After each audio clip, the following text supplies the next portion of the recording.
network completely unplanned by both organizations, and we were both sorry for that. It does mean that both meetings are a bit depleted by joint members. The Society has been fortunate in that in the last few years, one of its founders and main thinkers, Frederick Myers, has come into a great deal of attention. There are some major works that have been done, and one of them is the work of Terence Palmer, whom you'll hear tonight. He did a PhD at Bangor on Myers and spirit release, which brings a new aspect into the whole study, both of Myers and of spirit release. And so we really have quite an interesting, in fact, a very interesting talk tonight, something which really I'm very sorry to see so few people attending, but it is being videoed and it is being audio recorded.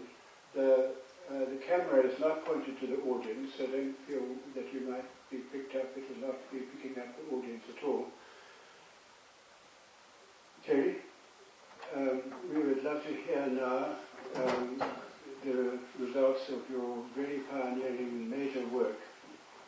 Thank you, John. And the title is The Science of Spirit Possession.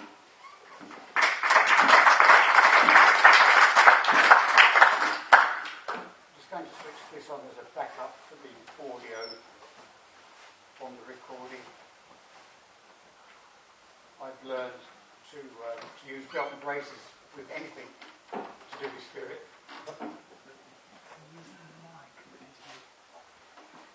Now, would you like me to use the mic? Because I'm quite happy to speak to you without it. In fact, I prefer not to use it. We have some people who are hard of hearing. Okay. And so Shall I hold it? And we are recording it. Yeah. Okay. You want me to hold it? If you want to hold it, you can. Oh, you try that one. How does that sound? Okay. Okay. Well, first of all, I'd like to thank John for inviting me here to speak to you about this, and certainly thanking all of you for attending. And I've been contacted by several people who would have liked to have attended, and that's why I'm recording it for their benefit, for those people who can't be here. Now, some would say that the science of spirit is an oxymoron. Opposite ends of the dichotomy, and never the twain shall meet. But of course, Frederick Myers didn't think that at all. Frederick Myers wanted to bring science, and he wanted to bring the investigation of spirit into the realm of science. And of course, what he was really looking for was evidence to support the hypothesis that human consciousness survives the death of the body, and this was the thrust of his work. But of course, all the time he was researching this for a period of 20 years, he came across several other factors that were closely interconnected with human consciousness. A wide range of material. Now, what I'd like to do, first of all, is to explain how I came across the work of Myers, why he's so important to me, and why I think he is so important today in the modern realm of the scientific investigation of the spirit, in particular, a spirit possession. And I'm only going to talk about two concepts that I discovered from my research into the work of Myers. The first concept is the continuum, where he said that everything is connected and everything is natural. So I'm going to show you a very, very simple model of how I see this continuum and how it relates to our experience of the spirit world.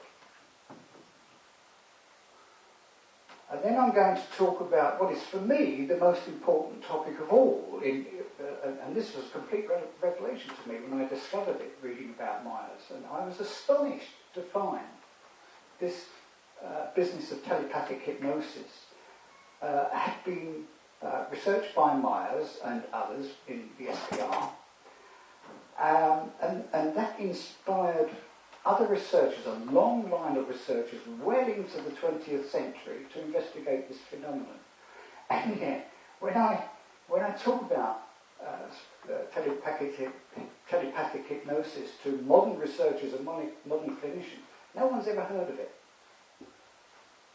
And it's astonishing, really, especially when in the day-to-day work of the spirit release practitioner, that is the person who uses the framework of Myers without even realising it.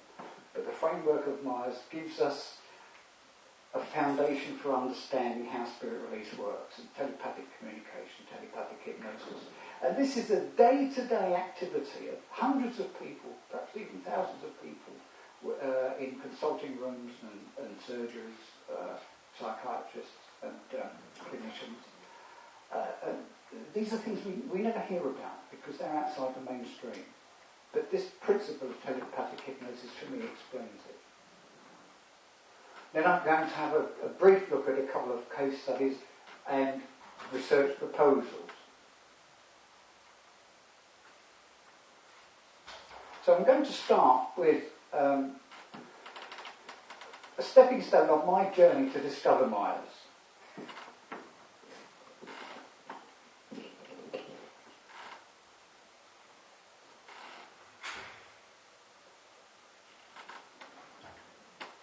I'm going back now to 1989,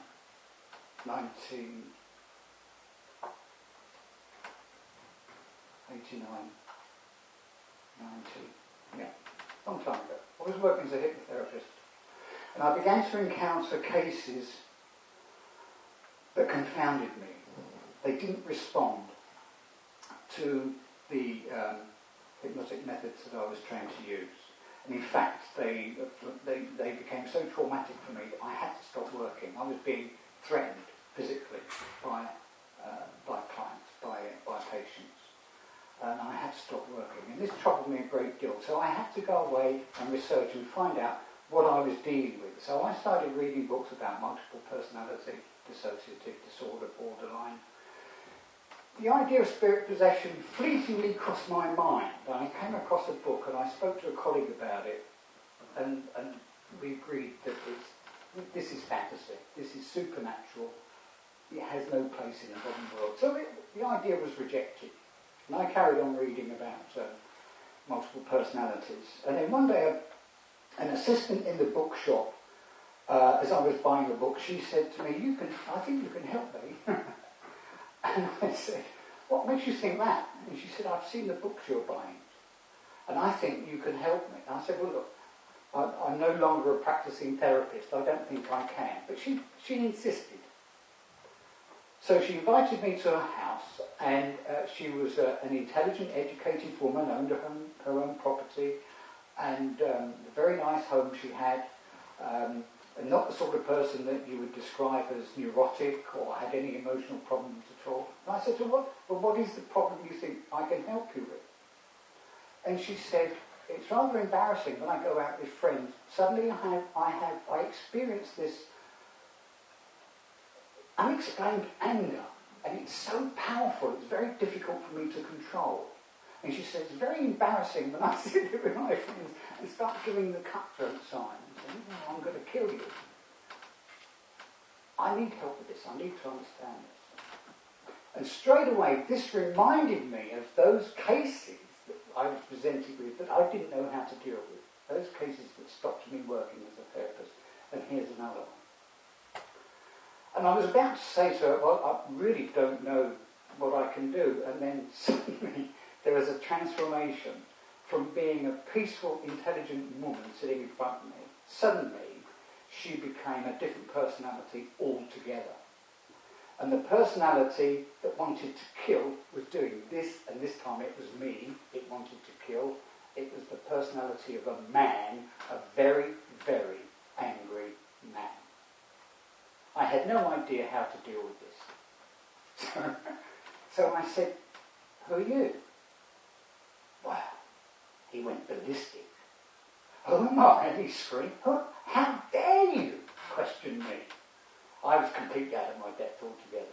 But to cut a long story short, I said, "Look, there's nothing I can do about this," and I detached myself gracefully and went away to study some more. Well, then I was guided, if you like, and those of you that understand spiritualism and guides will understand what I mean. So I'm not going to go into the whole story, but I was directed to a man, a psychiatrist, who'd set up an organisation to provide support for people who encountered such things. And we're very fortunate to see him, Dr. Alan Sands, and that same psychiatrist is sitting here this evening. It's nice to see you, Alan. Thank you for coming. And I said to Alan, "Well, it's always about how do we deal with this?" Now, there was no training or education in place at the time, so he directed me to a couple in Kent who'd been to America and been trained by one of the pioneers in spirit release therapy, a psychiatrist called Dr. Irene Hickman. They'd been to America, got trained by Hickman, come back, set up the Hickman Academy, and I went to them for training.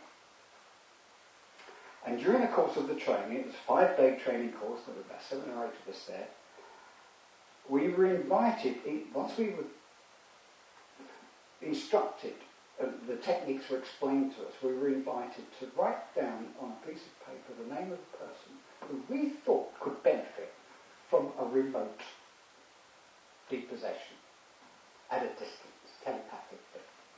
So I wrote down the name of the woman in the bookshop. The idea was to put the name in the hat, and whichever name you pulled out, that was the case you were going to work with. It was completely at random. Whose name did I pull out of the hat? The woman in the bookshop. So this was my first experience of personal spirit possession. I was totally unprepared for it, had no idea what was going to happen. And suddenly I found myself, and I still can't explain whether I became the attachment or the attachment became me. All I can say is that we became at one with each other. I became him. And what he was experiencing, I experienced. And through expert guidance of these instructors, I went with him to be released from the earth plane. It turned out that he was a North American Indian, a medicine chief. He was a very senior, he was a shaman, very powerful shaman of the Blackfoot tribe of the Sioux Nation, and his entire tribe had been subject to genocide by the soldiers and settlers in North America. And what I experienced was his anger, and it's something I still can't describe or explain. But and it's difficult to put yourself in that situation unless you've experienced genocide yourself. It took me months to overcome this, the intensity of those emotions.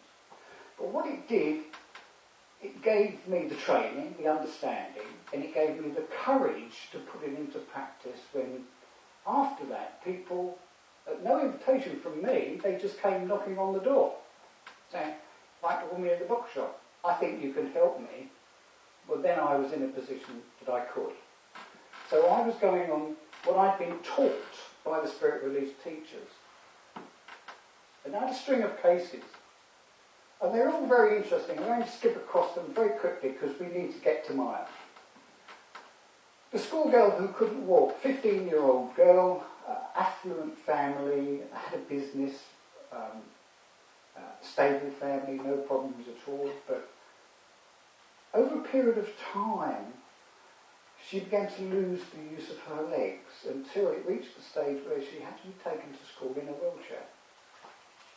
And when I was invited to visit the family, the girl was there crawling around the floor on her elbows to get from room to room.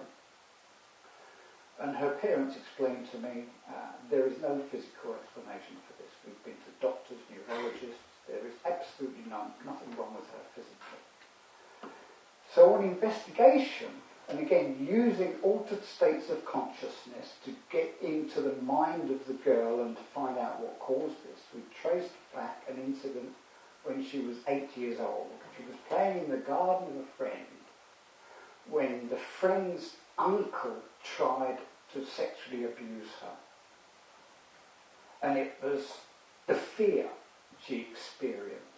And I'll go on, and this is a significant part of the book actually, the sympathetic resonance, the frequency. If you can imagine that emotions have a frequency like a radio wave, and it's, when we become afraid, we send out this beacon, like a searchlight in the dark. And there are entities that feed on fear.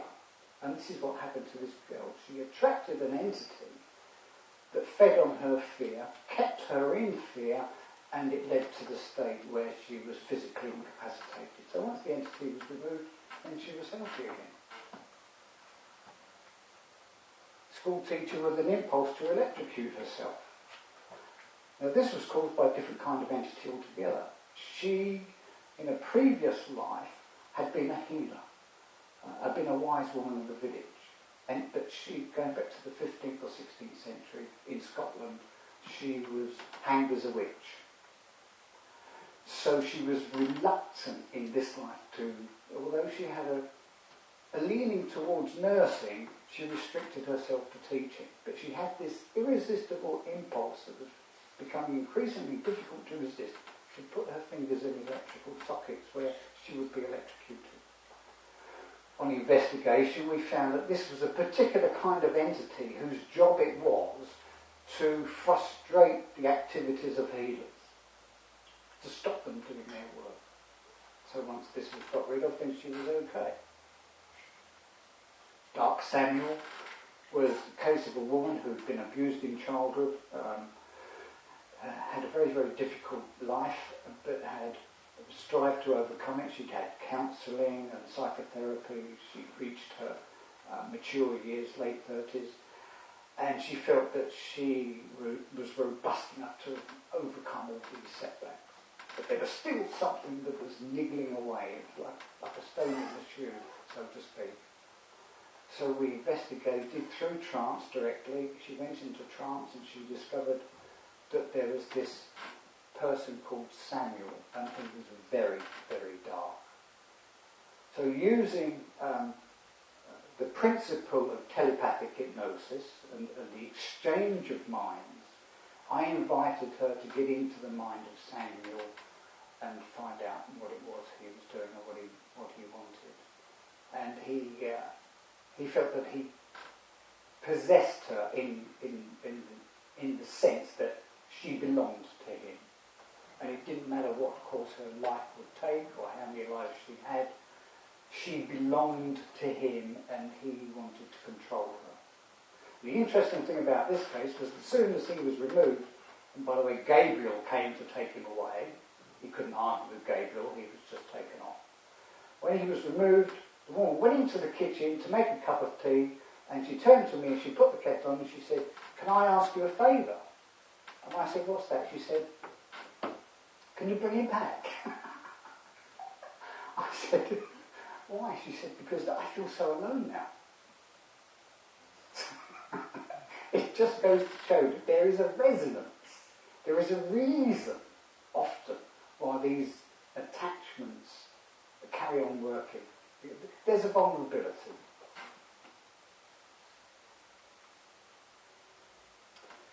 So following this series of very, very interesting cases, I was invited to go to North America and work with an SRF practitioner there, SRT practitioner, and to be interviewed on American television about this.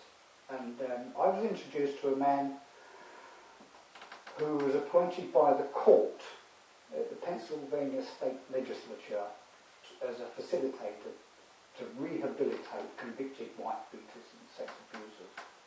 And they were ordered by law to attend this man's clinic, and he would treat them for a year so they would learn how to not behave so badly.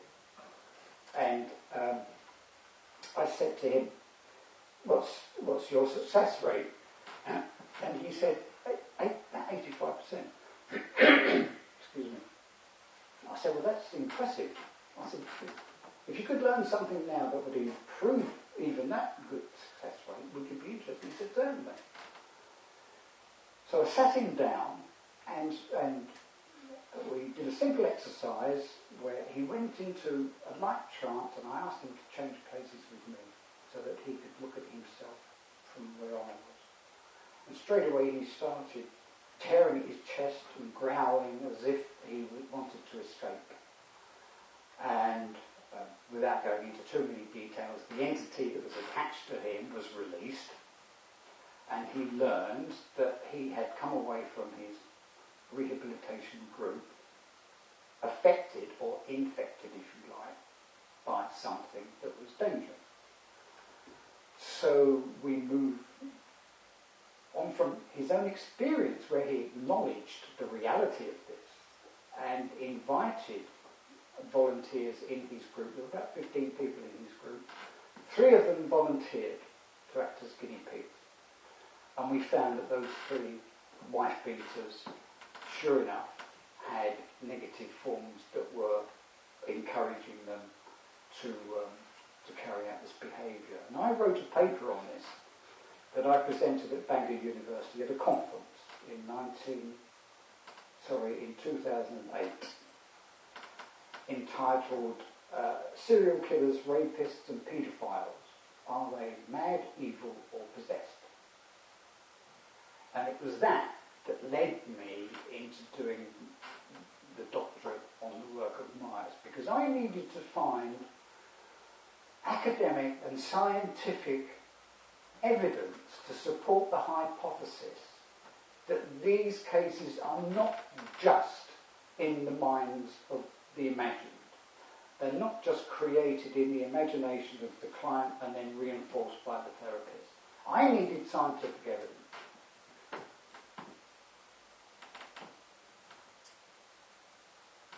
And I found it with Myers. And this is the first of the 2 very, very important principles that I want to talk to you about.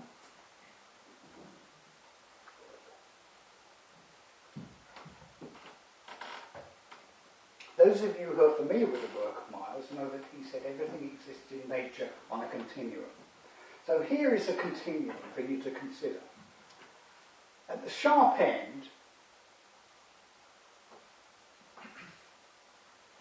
perhaps are those people who never experience interaction with spirit at all. And at this end are people who do. Now what I've put together here is a dissociation hypnotizability continuum. On the extreme left of the scale are those people who are deemed to be non-hypnotizable. They can't go into an altered state of consciousness. They can't be entranced. And at this end are people who are somnambulists, find it very easy. And research shows that the relationship between hypnotizability and dissociation, there's a correlation. And what do I mean by dissociation? Dissociation is used in the diagnosis of certain personality disorders and mental diseases. And there's a dissociation scale that moves from the sharp end again, where you've got the person who is fully robust and integrated as a person. There's no neuroticism, there's nothing wrong. As we move along the scale and get towards the medium, then things begin to get a bit looser. And we get neuroses. Moving further along the continuum, you get more switching between different facets of the personality, and you move into the area of the borderline personality. moving further along, you move into the area of the dissociative personality. So dissociation means being completely removed from your immediate surroundings and behaving in such a way that is completely disconnected. And people can go in, people suffering from a malady, usually beginning in childhood where they've been abused and the consciousness needs to escape to get away from the abuse. They form a dissociative personality, and this is well known in the area of dissociative identity research. Moving right the way along to the end of the continuum, you've got your psychotic and your schizophrenic. And I find this very, very simple model extremely useful.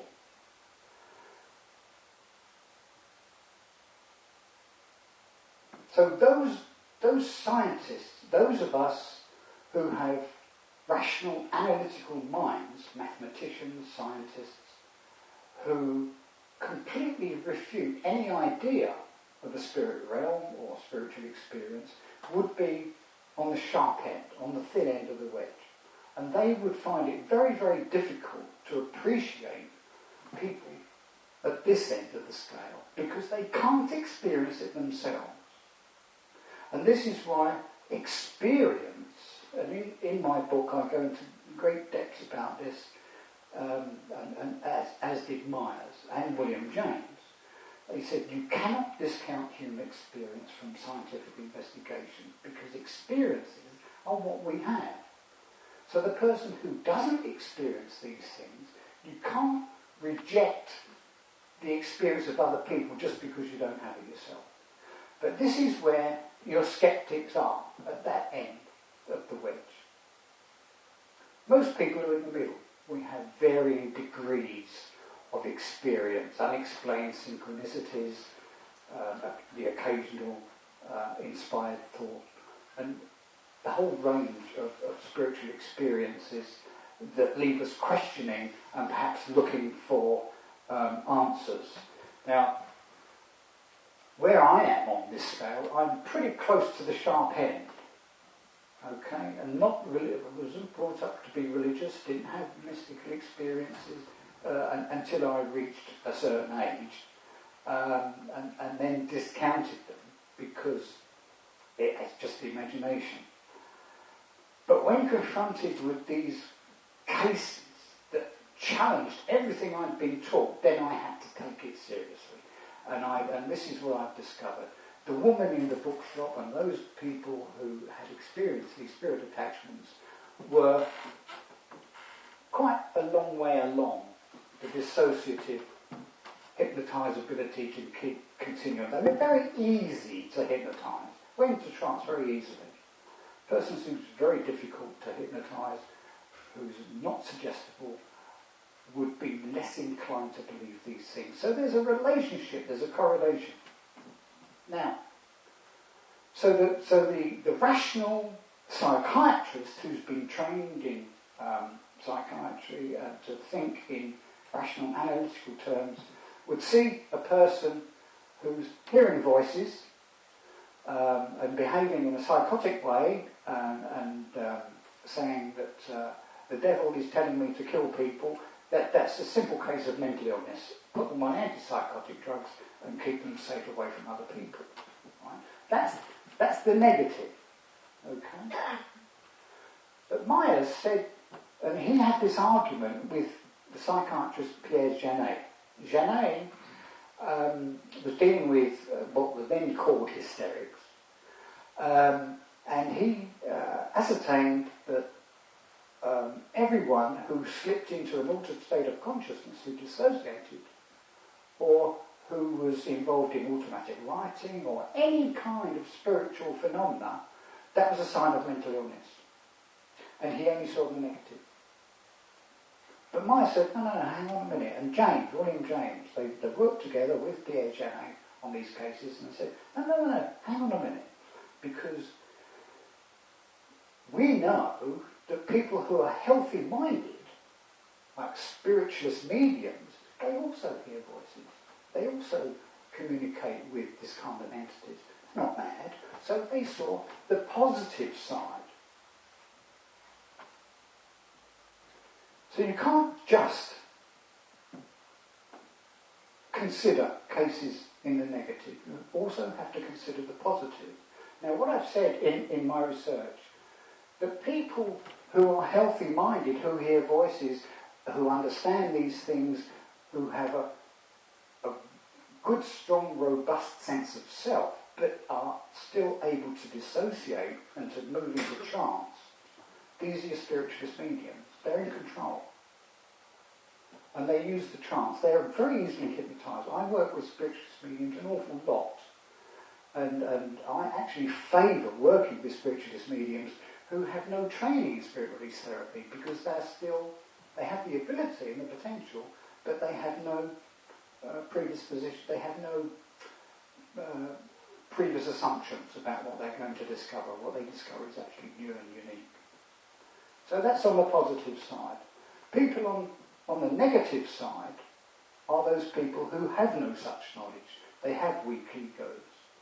They have a very fragmented sense of self. These are your people who, perhaps in the early stages of life, were not given the love that we all need in their families. They were denied the opportunity for self-actualization. So they've grown up with a fragmented sense of self, very, very vulnerable. And these are the people that are diagnosed with borderline personality, bipolar disorder, and so on and so on. And in my experience, these people tend to be plagued by this kind of entities. So the treatment regimen for helping these people is twofold. You have to help them discover their sense of self, build their sense of self, and you have to help them to understand that there's this other dimension that's interfering with them. It's a lot to take you.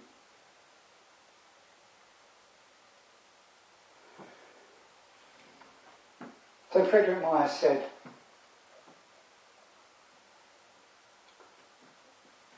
the word supernatural is meaningless.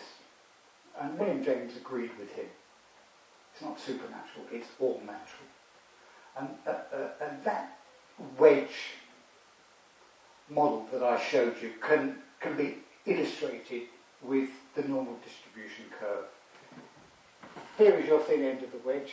Let me use the technology properly. There's your thin end of the wedge.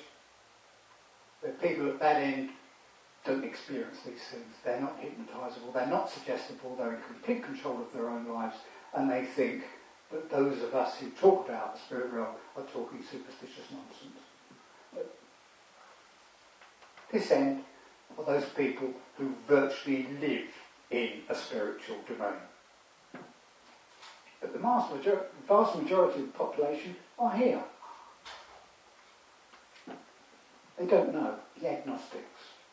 They will have some experiences that remain unexplained. The sad thing is, and this is something that Myers pointed out, and people continue to point out who have this knowledge, that people who have these experiences are reluctant to report it because of the fear of being accused of being crazy or imagining things. So there is an awful lot of people out there who have these experiences and will not report it, won't mention it because of this inhibition. And whilst I was working on my thesis, I was travelling up to Bangor, got on the train at Euston, and a very, very tall, elderly gentleman came and sat down beside me. It was a crowded train, there were very few seats available. He came and sat beside me and started reading a book, and I was reading mine. But we got involved in conversation on this journey. And he asked me where I was going and what I was doing, so I told him. So I'm doing a PhD at Bangor University on spirit possession. He said, "Oh, really? That's really interesting."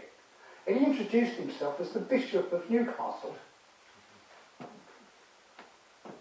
Ambrose Griffiths. Bishop Ambrose Griffiths. So we had a very, very interesting conversation. And I said to him, as a bishop, do you have experiences of... He said, "Oh, yes, of course." He said, "It's my job. Of course I do, it's my job. Exorcism is my job." I said, what about this business of earthbound spirits, the spirits of the deceased that don't move on? He said, well, now that is really interesting. Yes, I can see that. He said, what you're doing is very important. This should be common knowledge. Everybody should know this. So he said, you should make a point of getting this published. So it's on the advice and encouragement from Ambrose Griffiths, and I acknowledged him in the book.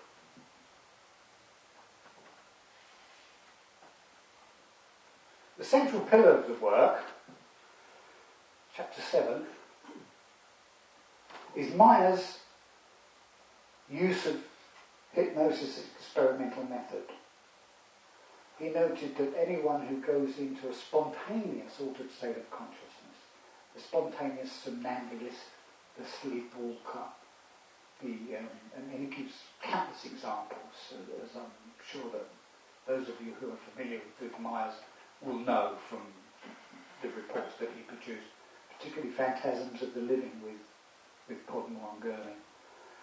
Huge database of examples of people going into spontaneous altered states. And he decided that the artificially induced altered state, which became known as hypnosis, was the best way of accessing the subliminal mind, the unconscious mind, and all those other worlds beyond. And of course this is an aspect of Meyer's work where he's being acknowledged now by 20th century academics, the Kellys who wrote Irreducible Mind. They've written a beautiful book about his work, but still they fail in that monumental work to acknowledge